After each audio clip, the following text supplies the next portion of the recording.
December 2012, Park Geun-hye became the first female president of South Korea, winning a whopping 52% of votes. And yet, by 2017, Park was impeached for influence peddling, and in April 2018, she was sentenced to 24 years of prison. What happened? In 2016, Park's personal friend Choi Seung-sil told her secretary to get rid of an old tablet computer.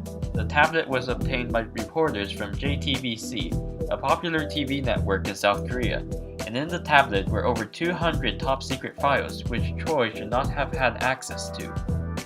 All of this was because of one stupid tablet, and a poor person who did not know how to protect her information. How do you destroy the information in an old computer? The information in a computer is stored in its hard drive. Right, there are solid-state drives, but we won't talk about those.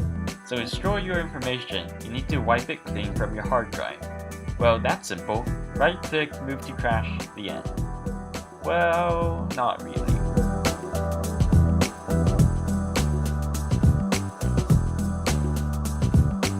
Right, I didn't expect you to be that stupid. Of course, after deleting something on your computer, you still need to go to crash to permanently delete it. So here we go. Now is it gone? Nope.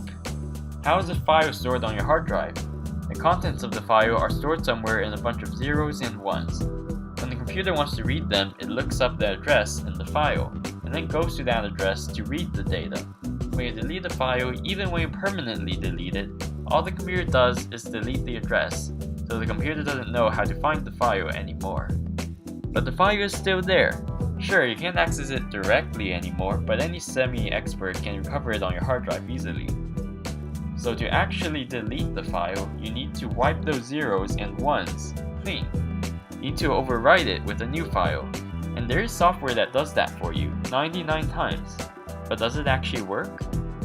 Well, I don't know.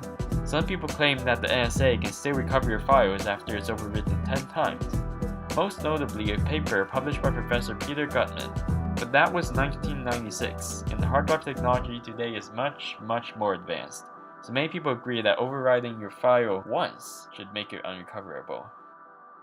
But what if you just feel a little uneasy? What if someone still manages to read your files?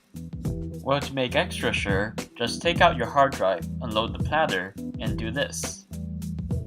The disk in a hard drive is called the platter, by the way. When you scratch this disk, the NSA won't be able to read your information.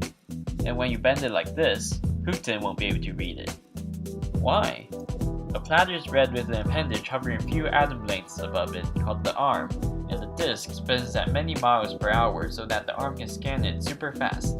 And if there's even a tiny bump on it, kaboom! I mean, if there's a way to recover the information, you'll have to scan the disk hundreds of times, and with a bent disk, that would be pretty difficult. You simply cannot scan a bent disk at several miles per hour. Maybe there's some specialized machinery that can do it, but it will probably cost Putin a few billion more dollars. Awesome, you say, now I know how to get rid of an old computer. But what about cell phones? Good point. If you want to protect sensitive information on a phone, things get very complicated.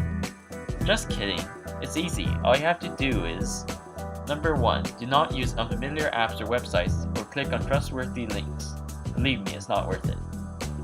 Number 2. Do not throw away old phones just like that. Even if you reset it, there still might be information on it. We were just talking about that.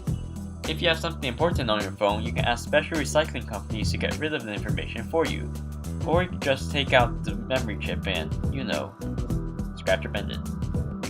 Number 3. Be wary of displaying information on the internet. Sensitive information on photos must be wiped out. Otherwise, the bad guys will be able to find all the information they need to hack into your personal account, or impersonate you. Number 4. Do not connect to unknown Wi-Fi. You heard me. The back end of the server may be able to obtain your passwords. Number 5. Do not share your confirmation code with anyone. This is your last line of defense. Right, are we done now?